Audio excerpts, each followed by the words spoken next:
আপনাকে আমি 4টি প্রশ্ন করব।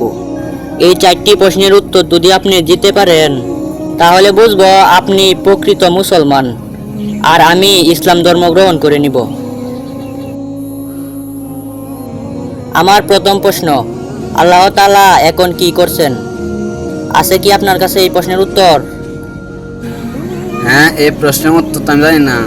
আচ্ছা, আপনি দ্বিতীয় প্রশ্ন করেন। আমার দ্বিতীয় প্রশ্ন, আল্লাহর আগে কে? হ্যাঁ, কি প্রশ্ন করে উত্তর জানি না। আচ্ছা, আপনি তৃতীয় প্রশ্ন করেন।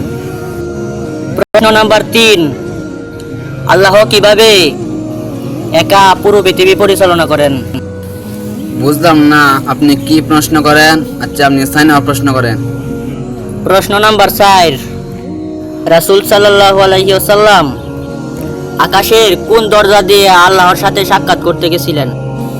দূর যা, কি প্রশ্ন করবেন কিছু তো হারি না। ভাই এখানে কি হইতাছে?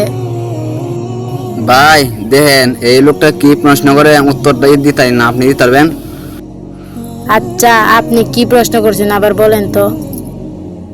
আমার প্রথম প্রশ্ন ছিল আল্লাহ তাআলা এখন কি করছেন? যেহেতু আমি প্রশ্নের উত্তর দিব, তাহলে আমি আপনার স্যার, আপনি ছেড়ে তো উঠে আসেন, আমি বসে প্রশ্নের উত্তর দিব। হ্যাঁ, আচ্ছা উঠলাম।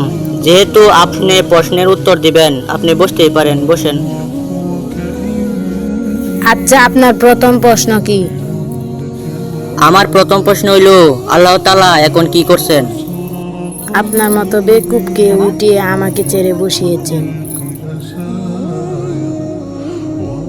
আচ্ছা, আপনার দ্বিতীয় প্রশ্ন করেন। আল্লাহর আগে কে? আচ্ছা, তাহলে আপনি 1 থেকে 10 পর্যন্ত গুনুন। 1, 2, 3, 4, 5, 6, 7, 8, 9, 10। আচ্ছা, তাহলে 10 থেকে নিচের সংখ্যাগুলো গোনেন। 10, 9, 8, 7, 6, 5, 4, 3, 2, 1, 0। আচ্ছা, তাহলে থেমে গেলাম কারণ শূন্যর আগে তো আর কিছু নাই, কি কইব? সামান্য একটি সংখ্যার আগে কি আছে সেটা বলতে পারেন না, তাহলে আল্লাহর আগে কে সেটা কিভাবে জানবেন? আচ্ছা, তাহলে আপনার তৃতীয় প্রশ্নটা বলেন।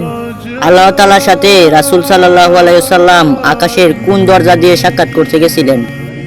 এই ডিমটা থেকে 25 দিন পর বাচ্চা বের হবে। আপনি ঠিক বলতে পারবেন কোন দিক থেকে বাচ্চা বের হবে?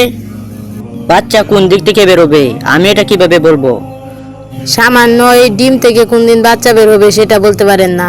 আল্লাহ তাআলা একান্ত বিষয়, আর রাসূল সাল্লাল্লাহু আলাইহি সাল্লামকে কোন দিকে মেরাজে নিবি। আচ্ছা, আপনার চতুর্থ প্রশ্ন করেন। আমার চতুর্থ প্রশ্ন হলো আল্লাহ তাআলা কিভাবে একা পুরো পৃথিবীকে নিয়ন্ত্রণ করেন? আচ্ছা, তাহলে আপনি আমার সাথে আসেন, প্রশ্নের উত্তর দিচ্ছি। আচ্ছা, আপনি বলেন তো এই মোমবাতির আলোটা কোন দিকে তাকিয়ে আছে? আমি কিভাবে বলবো মোমবাতির আলো কোন দিক দিয়ে তাকিয়ে আছে? মোমবাতির আলো তো সারা ঘরে ছড়িয়ে আছে। সামান্য এই মোমবাতির আলো কোন দিকে তাকিয়ে আছে সেটা বলতে পারলেন না। যেমন এই মোমবাতির আলো চারো ঘরে ছড়িয়ে আছে, এমন আল্লাহ পাক রব্বুল আলামিনও সারা পৃথিবীতে আছে। না, আমি বুঝতে পারছি আপনি প্রশ্নের উত্তরগুলো ভালোভাবে দিয়েছেন আর আমার ভুল হয়েছে প্রশ্নগুলো করাই। কিছু নাস্তিকরা প্রায়ই এরকম প্রশ্ন করে থাকে মুসলিমদের। যদি ভিডিওটি ভালো লেগে থাকে তাহলে লাইক, কমেন্ট, শেয়ার করে দিবেন প্লিজ।